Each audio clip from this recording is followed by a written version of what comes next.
প্রকৃত অর্থে এটি রহস্য এবং গোপনীয়তার নগরী। যুগ যুগ ধরেই মানুষের আগ্রহ আর রহস্যের কেন্দ্রবিন্দুতে রয়েছে। পৃথিবীর ইতিহাসে অনেক পট পরিবর্তন ও গুরুত্বপূর্ণ সব ঘটনা প্রবাহের সাক্ষী এই ভাটিকান সিটি।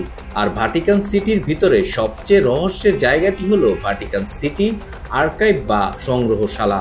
জায়গাটিকে বলা হয় স্টোর হাউস অফ সিক্রেট, অর্থাৎ গোপনীয়তার সংগ্রহশালা। এই জায়গাটিতে সাধারণত নয়ই ভাটিকান সিটির স্কলাররাও ঢোকার অনুমতি পান না। খুব অল্প সংখ্যক স্কলার বা পণ্ডিতেরাই এখানে ঢোকার অনুমতি পান, তাও মহামান্য পোপের অনুমতি ছাড়া। সেটি একেবারেই অসম্ভব। অত্যন্ত সুরক্ষিত এই জায়গাটিকে পবিত্রতার দিক থেকেও আলাদা গুরুত্ব দেওয়া হয়। এখানে প্রায় ৮৪,০০০ বই আছে আর এই জায়গাটি প্রায় ৮৪ কিলোমিটার দীর্ঘ। ধারণা করা হয় খ্রিস্টান, মিশনারি, পেগান আরও অনেক ধর্ম আর মতবাদের অনেক গোপন ডকুমেন্ট এখানে সংরক্ষিত আছে।